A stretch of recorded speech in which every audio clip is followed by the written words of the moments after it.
Hey guys, അപ്പോൾ ഇന്ന് ഞാൻ നിങ്ങൾക്ക് വേണ്ടി കൊണ്ടുവന്നിരിക്കുന്ന മൂവി 2019 ഒരു അമേരിക്കൻ ഡ്രാമ ത്രില്ലർ മൂവിയായിട്ട് പുറത്തിറങ്ങിയ സൈലോ എന്ന് പറഞ്ഞിട്ടൊരു മൂവിയാണ് നമ്മളിന്ന് എക്സ്പ്ലെയിൻ ചെയ്യാൻ പോകുന്നത്. ഈ ഒരു മൂവിയിൽ സംഭവിക്കുന്ന ഒരു കാര്യം ഏകദേശം ഒരു 1700ഓളം പേർക്ക് റിയൽ ആയിട്ട് സംഭവിച്ചൊരു കാര്യമാണ്. അതും ഓരോ നിമിഷവും നമ്മളെ ത്രില്ലടിപ്പിക്കുന്ന ഒരു മൂവി. ബാക്കി എന്താണെന്ന് നിങ്ങൾ മൂവി കണ്ടു തന്നെ മനസ്സിലാക്കുക. അപ്പോൾ അധികം പറഞ്ഞ സമയം കളയുന്നില്ല, നമുക്ക് എന്തായാലും നേരെ സ്റ്റോറിയിലേക്ക് പോവാം.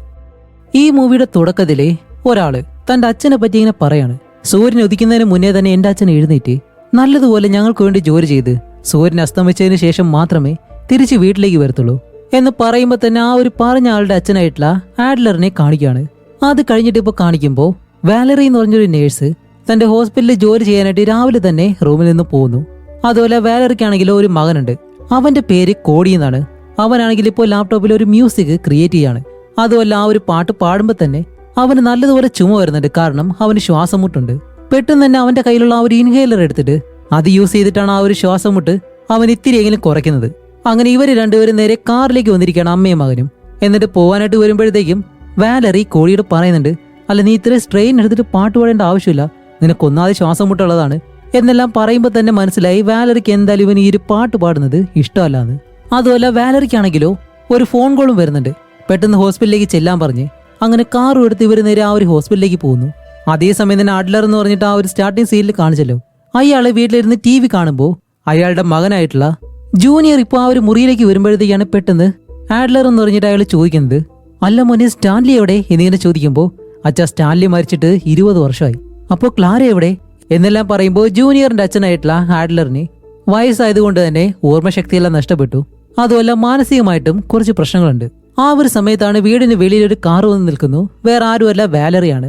വാലറി ഇപ്പോൾ കോടിയെ ജൂനിയറിന്റെ വീട്ടിലേക്ക് കൊണ്ട് ഇറക്കി വിടും. എന്നിട്ട് അല്ല രാത്രി നീ കഴിക്കാൻ വരുമെന്ന് ചോദിക്കുമ്പോൾ കോടി ആയാലും വഴക്കിടുന്ന രീതിയിൽ തന്നെ വാലറിയോട് ഇങ്ങനെ സംസാരിക്കുമ്പോഴത്തേക്കാണ് ജൂനിയർ വെളിയിലേക്ക് വന്നിട്ട് രാവിലെ തന്നെ തുടങ്ങി അമ്മയും മകനും. പിന്നെ കോടി അവ ഒരു നല്ല പയ്യനല്ലേ, ഇന്നലെ ആണെങ്കിൽ അവൻ നല്ലതുപോലെ തന്നെ ജോലി ചെയ്തു എന്നെല്ലാം പറയുമ്പോൾ തന്നെ കോടി അവിടെ നിന്ന് അങ്ങ് പോവാണ്.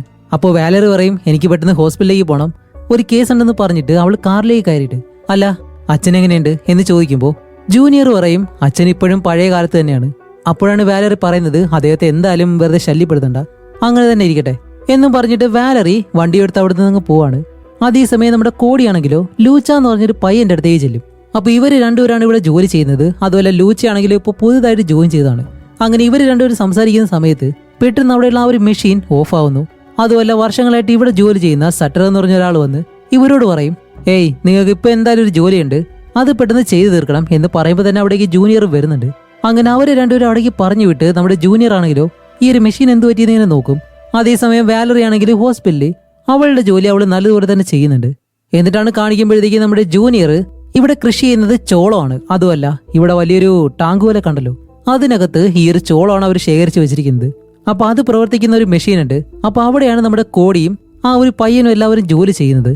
അതുമല്ല ഇപ്പോൾ ജൂനിയർ ആണെങ്കിൽ അതിൽ ആ ഒരു ചോളം എടുത്ത് അതിന്റെ ലെവൽ എത്രയാണ്, അതിന്റെ ക്വാണ്ടിറ്റി എത്രയാണ് എന്നുള്ള കാര്യങ്ങളൊക്കെ ഇങ്ങനെ ചെക്ക് ചെയ്യും. കാണിക്കുമ്പോഴത്തേക്കും നമ്മുടെ ഷട്ടർ അവന്റെ ജോലി ചെയ്യുന്നു.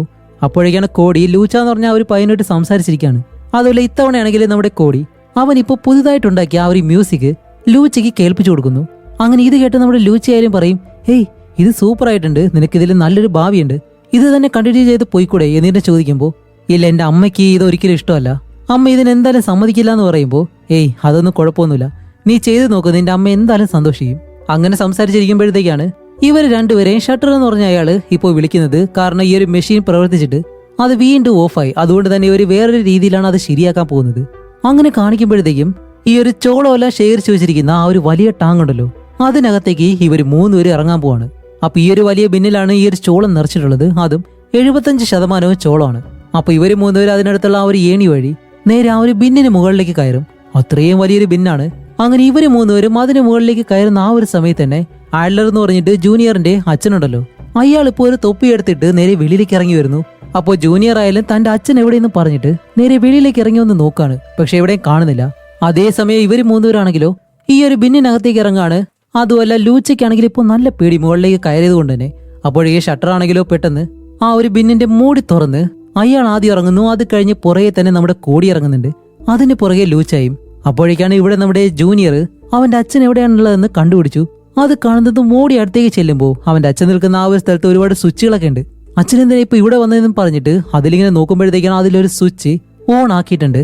അപ്പോഴാണ് കാണിക്കുമ്പോൾ ഈ ഒരു ബിന്നുണ്ടല്ലോ അതിനകത്ത് ഇറങ്ങി നമ്മുടെ സട്ടർ തന്റെ കയ്യിലുള്ള വലിയൊരു കമ്പി എടുത്ത് ആ ഒരു ചോളത്തിലേക്ക് ഇങ്ങനെ കുത്തുമ്പോഴത്തേക്കും ഇതിനകത്തുള്ള മെഷീൻ ഇപ്പോൾ സ്റ്റാർട്ട് ആവുകയാണ്. ഈ ഒരു ചോളത്തിനൊപ്പം തന്നെ സട്ടറും ചുറ്റാൻ തുടങ്ങുന്നു. അയാളാണെങ്കിൽ പതിയെ പതിയെ ഒരു ചുഴി പോലെ ആയിട്ട് അയാൾ ആ ഒരു ചോളത്തിനുള്ളിലേക്ക് താഴ്ന്നു പോകുമ്പോഴത്തേക്കും നമ്മുടെ കോടിയെ സഹായത്തിന് വിളിക്കുന്നുണ്ട്. കോടിയാണെങ്കിലോ ഇത് കണ്ട് ചോളത്തിലേക്ക് ഇറങ്ങി സട്ടറിനടുത്തേക്ക് ഓടി വരാൻ ശ്രമിക്കുന്നു. പക്ഷെ അതിനു മുന്നേ തന്നെ നമ്മുടെ കോടിയും ആ ഒരു ചോളത്തിലേക്ക് താഴ്ന്നു പോവും. അതുകൊണ്ട് അയാളെ തൊടാൻ പോലും കഴിയത്തില്ല. അപ്പൊ ഇതെല്ലാം കണ്ട് നമ്മുടെ ലൂച്ചയാണെങ്കിലോ തന്റെ കയ്യിലുള്ള നീളമുള്ള ആ ഒരു പൈപ്പുണ്ട് അതെടുത്ത് നമ്മുടെ കോടിയുടെ അടുത്തേക്ക് ഇട്ട് കൊടുക്കും. പക്ഷേ അതേ സമയം തന്നെ കാണിക്കുമ്പോഴത്തേക്കും നമ്മുടെ സട്ടർ ഉണ്ടല്ലോ അയാൾ ഇപ്പോൾ ആ ഒരു ചോളത്തിനടിയിലേക്ക് മുങ്ങിപ്പോയി.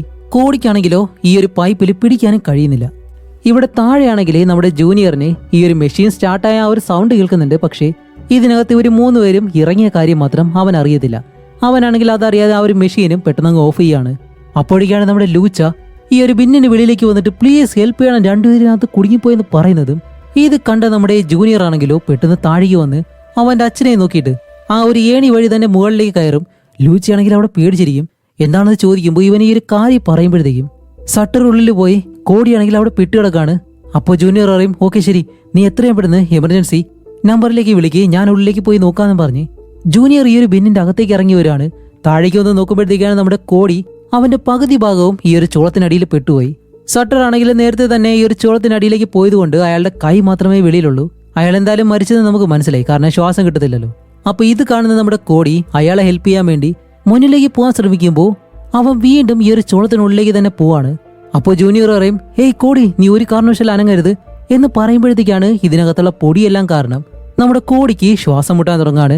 അപ്പോൾ പറയും നിന്റെ കയ്യിലൊരു ഇൻഹേലർ ഉണ്ടല്ലോ അതെടുത്ത് അടിക്കാൻ പറയുമ്പോൾ കോടി പറയും അതിന്റെ പോക്കറ്റിലാണ്, പ്ലീസ് എന്റെ അമ്മയെ വിളിക്കാൻ കഴിയൂ എന്ന് ചോദിക്കുമ്പോൾ നമ്മുടെ ജൂനിയർ ആയാലും ഓക്കെ ഞാൻ വിളിക്കാമെന്ന് പറഞ്ഞിട്ട് പെട്ടെന്ന് തന്നെ വാലറിയെ വിളിച്ച് ഈ ഒരു കാര്യം പറയും. അപ്പോൾ വാലറി ആണെങ്കിലും എന്താ ജൂനിയർ നീ പറയുന്നേ, അല്ല ജൂനിയർ എന്താ സംഭവിച്ചത്, നീ എന്താ ഈ പറയുന്നതെല്ലാം ചോദിച്ചിട്ട് പെട്ടെന്ന് തന്നെ ആ ഒരു ഹോസ്പിറ്റലിൽ നിന്നും കയ്യിലുള്ള സാധനങ്ങളെല്ലാം താഴേക്കിട്ട് തന്റെ കാറും എടുത്ത് നേരെ വീട്ടിലേക്ക് പോവാണ്.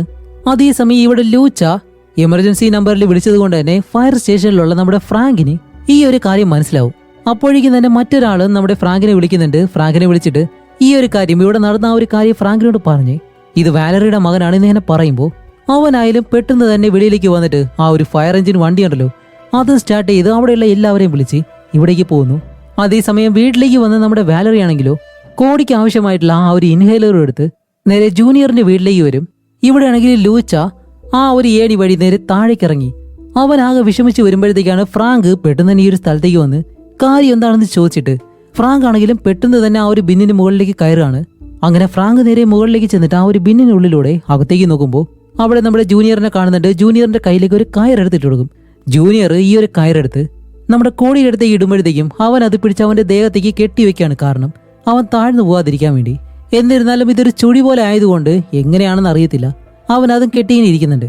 കുറെ കഴിയുമ്പോഴത്തേക്കാണ് താഴേക്ക് ഒരുപാട് പോലീസുകാരും വരുന്നു. അതുമല്ല താഴെ വന്ന ഓഫീസറാണെങ്കിൽ അല്ല മുകളിലേക്ക് പോയിട്ടുള്ളത് ഫ്രാങ്ക് ആണോ, ഇന്നെങ്കിലും അവനൊന്ന് കുടിക്കാതിരുന്നിട്ടുണ്ടോ എന്നിങ്ങനെ ചോദിക്കുന്നുണ്ട്. ആ ഒരു സമയത്ത് തന്നെ അവിടേക്ക് വാലറി വരുന്നു. അതുമല്ല ഫ്രാങ്ക് വന്നിട്ടുള്ള ആ ഒരു കാർ കാണുമ്പോൾ തന്നെ വാലറിക്ക് മനസ്സിലായി അത് ഫ്രാങ്ക് ആണെന്ന്. അതുകൊണ്ട് തന്നെ അവൾ ഓടി വന്നിട്ട് ആ ഒരു ഓഫീസറിനോട് കാര്യം പറയുമ്പോഴത്തേക്കും അവരാദ്യം കടത്തി വിടുന്നില്ല അവളെ. അപ്പോഴേക്കും അടുത്തുള്ള ഒരാള് മുകളിലേക്ക് കയറാനായിട്ട് നിൽക്കുന്നുണ്ട്. അപ്പൊ അയാളുടെ കയ്യിൽ ഈ ഒരു ഇൻഹേലർ കൊടുത്തിട്ട് ഇപ്പൊ വാലറി അയാളോടൊരു കാര്യം പറയുന്നുണ്ട്, പ്ലീസ് മുകളിലേക്ക് പോകുമ്പോൾ ഫ്രാങ്കിനൊന്ന് ശ്രദ്ധിക്കണം, അവനെന്ന് നല്ലതുപോലെ ശ്രദ്ധിച്ചേക്കണം എന്നിങ്ങനെ പ്രത്യേകം പറയുന്നുണ്ട്. അപ്പൊ ആ ഒരു ലേഡി ഇൻസ്പെക്ടർ വാലറിയോട് പറയും ഒരു തവണയിലെ തെറ്റി നടക്കത്തുള്ളൂ, പിന്നെ അതൊരിക്കലും ആവർത്തിക്കത്തില്ല എന്നും പറയുന്നുണ്ട്. അപ്പോൾ വാലറി പറയും പക്ഷെ എനിക്കൊരിക്കലും അതിന് വിശ്വാസമില്ല. അതേസമയം മുകളിലാണെങ്കിലോ നമ്മുടെ ഫ്രാങ്ക് ജൂനിയറിനോട് പറയും ജൂനിയർ നീ മുകളിലേക്ക് കയറി വാ, അങ്ങനെയാണെങ്കിൽ എനിക്ക് എന്തെങ്കിലും ചെയ്യാൻ കഴിയും എന്ന് പറഞ്ഞിട്ട് ജൂനിയറിനെ മുകളിലേക്ക് കൊണ്ടുവന്ന് ഇപ്പോൾ ഫ്രാങ്ക് ഉള്ളിലേക്ക് ഇറങ്ങാൻ പോവും. അപ്പോഴേക്കും ജൂനിയർ അവിടെ വന്ന ആ ഒരു ഓഫീസറിനോട് ചോദിക്കുന്നുണ്ട് എന്തെങ്കിലും സഹായം വേണമെന്ന് ചോദിക്കുമ്പോൾ അത് ഇന്ന് രാത്രി ഞങ്ങൾക്ക് ഒരുപാട് ലൈറ്റിന്റെ ആവശ്യം ഉണ്ടാവും, അതെങ്ങനെയും സംഘടിപ്പിക്കാൻ പറയും. അപ്പോഴേക്കും അകത്ത് നമ്മുടെ ഫ്രാങ്ക് വാലറി കൊടുത്ത ആ ഒരു ഇൻഹേലറും അതേപോലെ തന്നെ ഒരു ഓക്സിജൻ ടാങ്കും അതിന്റെ ട്യൂബും മറ്റു കാര്യങ്ങളെല്ലാം ഒരു കമ്പിയിൽ വെച്ച് കോടിയുടെ അടുത്തേക്ക് വിടുന്നുണ്ട്. കാരണം അവന് ശ്വാസം മുട്ടായതുകൊണ്ട് തന്നെ ഇത് യൂസ് ചെയ്യാൻ വേണ്ടിയിട്ടാണ്. അവനായാലും ആ ഒരു ഇൻഹേലറും എടുത്ത് അടിച്ച് അത് കഴിഞ്ഞ് ആ ഒരു ഓക്സിജൻ മാസ്കും എടുത്തിങ്ങനെ വെക്കുന്നു. അപ്പോഴേക്കാണ് അവന് കുറച്ചെങ്കിലും ആശ്വാസമാവുന്നത്. അങ്ങനെ അന്നത്തെ ദിവസം സൂര്യൻ അസ്തമിച്ചു. ഇനിയിപ്പോ രാത്രിയായി.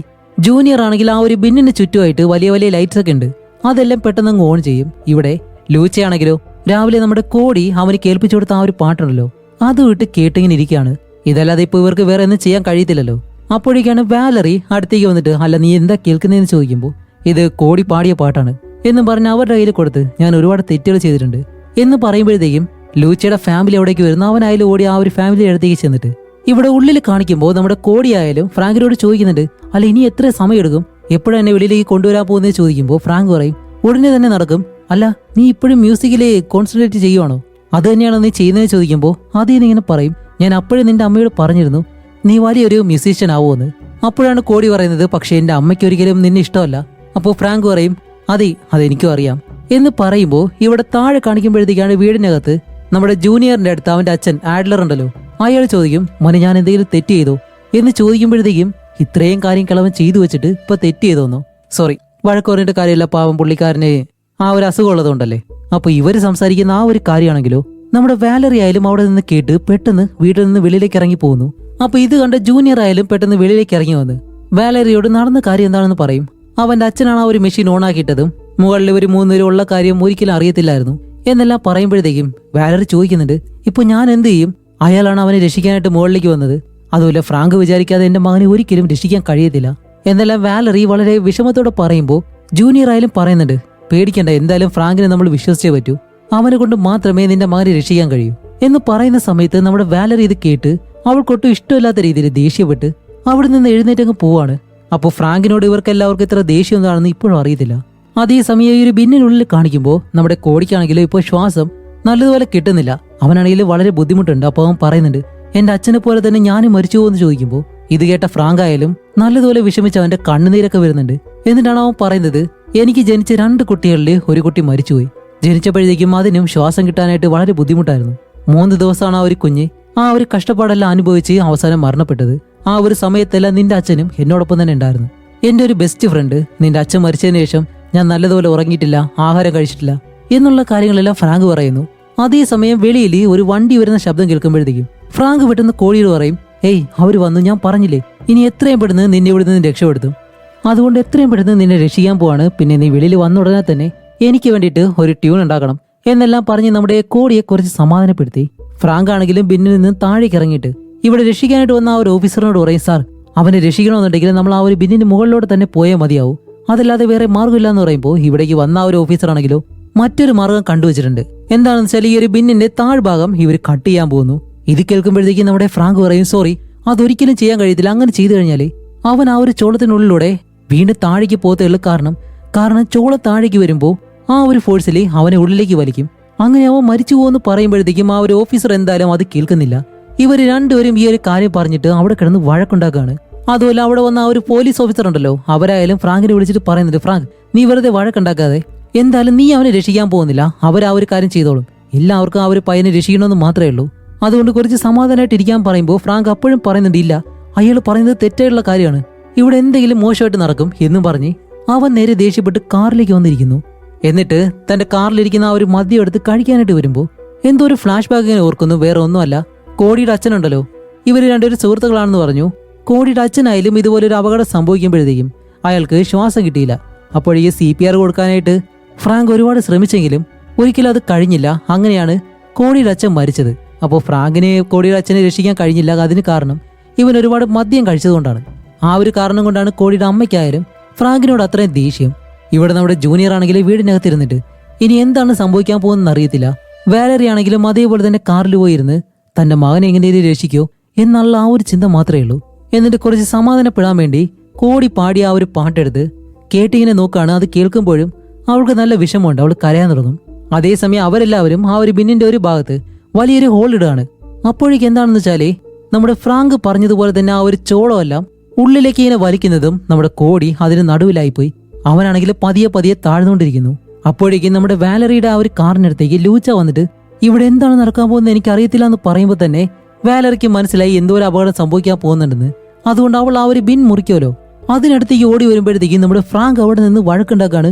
നിങ്ങൾ ചെയ്തത് വളരെ തെറ്റായിട്ടുള്ള ഒരു കാര്യമാണ്, ആ ഒരു പയ്യൻ ഇപ്പോൾ അത് അത്രയും അപകടമാണ്, അതുകൊണ്ട് ഞാൻ അവനെ രക്ഷിക്കാം എന്നെല്ലാം പറഞ്ഞ് സംസാരിക്കുമ്പോൾ വാലറി അവിടേക്ക് വന്ന് പെട്ടെന്ന് ഒന്ന് നിർത്താൻ കഴിയോ, നിങ്ങൾ രണ്ടുപേരും വഴക്കുണ്ടാക്കുന്നതല്ല ഇവിടെ പ്രധാനം, എന്റെ മകനെ രക്ഷിക്കണം, അതുകൊണ്ട് ഫ്രാങ്ക് തന്നെ അവനെ രക്ഷിക്കട്ടെ പ്ലീസ്, അവൻ അതിന് സമ്മതിച്ചു കൊടുക്കണമെന്ന് പറയുമ്പോഴത്തേക്കും ഇവരായാലും മാറിക്കൊടുക്കാണ് നമ്മുടെ ഫ്രാങ്ക് ഇപ്പോൾ വീണ്ടും ഇതിന് മുകളിലേക്ക് കയറാൻ തുടങ്ങും. അങ്ങനെ പെട്ടെന്ന് തന്നെ ഇതിന്റെ മുകളിലേക്ക് വന്ന് ഉള്ളിലേക്ക് നോക്കുമ്പോൾ നമ്മുടെ കോടി ആ ഒരു ചോളത്തിനുള്ളിൽ താഴ്ന്നു പോയി. ബാക്കി എല്ലാവരും വന്നിട്ട് ആ ഒരു ചോളം ഇങ്ങനെ മാറ്റിക്കൊണ്ടേയിരിക്കുകയാണ്. ഇവന്മാരോട് നേരത്തെ തന്നെ പറഞ്ഞതാണ് അങ്ങനെ ചെയ്യരുതെന്ന്. അങ്ങനെ ഫ്രാങ്കും ഇവരോടൊപ്പം വന്ന് ആ ഒരു ചോളം എല്ലാം ഇങ്ങനെ മാറ്റുന്ന സമയത്ത് എത്ര നോക്കിയിട്ട് ഇവർക്ക് കിട്ടുന്നില്ല. അപ്പോഴേക്കാണ് ഫ്രാങ്ക് എല്ലാവരും ഒന്ന് മിണ്ടാതിരിക്കാൻ പറയുമ്പോൾ ആ ഒരു ശ്വാസം വിടുന്ന ശബ്ദം കേൾക്കുന്നുണ്ട്. എന്നിട്ട് ആ ഒരു ശബ്ദം കേട്ട ഭാഗം ഇവരെല്ലാവരും പെട്ടെന്ന് നല്ല വേഗതയിൽ ഇങ്ങനെ തോണ്ടുമ്പോഴത്തേക്കും അതിനുള്ളിലേ നമ്മുടെ കോടിയുണ്ട്. അങ്ങനെ കോടിയെ കണ്ടുപിടിച്ച് നോക്കുമ്പോഴത്തേക്കാണ് അവന്റെ വായിനുള്ളിലെല്ലാം ഈ ഒരു ചോളം കയറിയിട്ടുണ്ട്. നമ്മുടെ ഈ ഒരു വെള്ളത്തിൽ വീഴുമ്പോൾ ശ്വാസം എടുക്കാൻ ശ്രമിക്കുന്ന സമയത്ത് ഉള്ളിലേക്ക് വെള്ളമെല്ലാം കയറുമല്ലോ, അതുപോലെ തന്നെയാണ് ഇതും. അങ്ങനെ ആ ഒരു ചോളം എല്ലാം എടുത്ത് കളഞ്ഞ് ഇപ്പൊ കോടിയെ പിടിച്ച് കിടത്തി അവന് CPR കൊടുക്കാണ്. ഈ ഹാർട്ടിൽ ഇങ്ങനെ പ്രസ് ചെയ്തോണ്ടിരിക്കുമ്പോൾ മുകളിൽ നിന്ന് ഒരു ഓഫീസർ ഈ ഒരു കാര്യങ്ങളെല്ലാം കാണുന്നുണ്ട്. താഴെയാണെങ്കിലോ നമ്മുടെ വാലറി അവിടെയുള്ള ഓഫീസർമാരുടെ കയ്യിൽ നിന്ന് വാക്കിട്ടൊക്കെ എടുത്തിട്ട് മുകളിലുള്ള ആ ഒരു ഓഫീസറിനോട് ചോദിക്കും, സാർ എന്താ അവിടെ സംഭവിക്കുന്നത് ചോദിക്കുമ്പോൾ ഇതുപോലെ ഫ്രാങ്ക് കോടിയുടെ ഹാർട്ട് പ്രസ് ചെയ്തോണ്ടിരിക്കുകയാണ് എന്ന് പറയുമ്പോഴത്തേക്കും തന്നെ വാലറി അവളുടെ ഭർത്താവിന്റെ ആ ഒരു കാര്യം ആലോചിച്ച് നോക്കുന്നുണ്ട്. ഇതുപോലെ ചെയ്തപ്പോഴത്തേക്കാണ് അവളുടെ ഭർത്താവ് മരിച്ചത്. ഫ്രാങ്കിനാണെങ്കിലും അവളുടെ ഭർത്താവിനെ രക്ഷപ്പെടുത്താനായിട്ട് കഴിഞ്ഞില്ല. അങ്ങനെ ആ ഒരു വിഷമത്തിൽ തന്നെ വാലറി വീണ്ടും ചോദിക്കണം, പ്ലീസ് എന്ത് പറ്റി, ഇപ്പൊ എന്താ സംഭവിക്കുന്നത് ചോദിക്കുമ്പോൾ അപ്പോഴാണ് നമ്മുടെ ആ ഒരു ഓഫീസർ പറയുന്നത് കോടിക്ക് ശ്വാസം തിരിച്ചു കിട്ടി, അവരിപ്പോ ശ്വസിക്കുന്നുണ്ടെന്ന് പറയുന്നതും ഇപ്പോഴാണ് എല്ലാവർക്കും സമാധാനമായത്. അങ്ങനെ എല്ലാവരും സന്തോഷിച്ച് നിൽക്കുമ്പോഴത്തേക്ക് ഇവിടെ മുകളിൽ കോടിയെ ഇവരെല്ലാവരും പതിയെ ആ ഒരു ബിന്നിൽ നിന്ന് വെളിയിലേക്ക് ഇറക്കി നേരെ ആംബുലൻസിനടുത്തേക്ക് കൊണ്ടുവരും. അപ്പോൾ വാലറി ആണെങ്കിൽ തന്റെ മകനെ രക്ഷിച്ച ആ ഒരു സന്തോഷത്തില് ഫ്രാങ്കിനെ അങ്ങനെ നോക്കുന്നുണ്ട്. അങ്ങനെ അത് കഴിഞ്ഞ അടുത്ത സീനില് കോടി ഇപ്പോ ഹോസ്പിറ്റലിൽ കിടക്കാണ്. കുറെ നേരം അങ്ങനെ ഇരിക്കുമ്പോഴത്തേക്കാണ് നമ്മുടെ കോടി പതിയെ കണ്ണുറക്കുന്നു. അങ്ങനെ അവനോട് സംസാരിച്ച് അവൻ ആ ഒരു മ്യൂസിക്കിനോടുള്ള താല്പര്യമുണ്ടല്ലോ അതിന് നമ്മുടെ വാലറി സമ്മതിക്കുകയും ചെയ്തിട്ട് അവനോട് പറയുന്നുണ്ട്, നിന്റെ അച്ഛനുണ്ടായിരുന്നെങ്കിലേ നിന്നെ ഓർത്ത് അദ്ദേഹം ഒരുപാട് അഭിമാനിച്ചവനെ എന്നെല്ലാം പറഞ്ഞ് ഈ ഒരു മൂവിയോട് അവസാനിക്കുമ്പോൾ ഇപ്പൊ നമ്മുടെ കോടിക്ക് നടന്നതുപോലെ ഒരു ആക്സിഡന്റ് അമേരിക്കയിലെ 1964 മുതൽ ഒരുപാട് പേർക്ക് സംഭവിച്ചിട്ടുണ്ട്. അതും ഏകദേശം 1270 പേർക്ക്. അതും എല്ലാവരും കോടിയെ പോലെ ചെറിയ പയ്യന്മാരാണ്. കാരണം ആ ഒരു സമയത്ത് ഇതുപോലുള്ള സ്ഥലങ്ങളിൽ ജോലി ചെയ്തിരുന്നത് ചെറിയ പയ്യന്മാരാണ്. അവർ അബദ്ധവശാൽ ഈ ഒരു ചോളത്തിനകത്തേക്ക് വീണ് ഒരുപാട് പേര് മരണപ്പെട്ടിട്ടുണ്ട്. ചുരുക്കം ചിലര് മാത്രമേ രക്ഷപ്പെട്ടിട്ടുള്ളൂ. അതിലൊരു സ്റ്റോറിയാണ് ഇപ്പോൾ നമ്മൾ കണ്ടതും. അപ്പൊ അടുത്തൊരു നല്ല മൂവിയായിട്ട് ഉടനെ തന്നെ വരാം. അതുവരെയ്ക്കും ബൈ.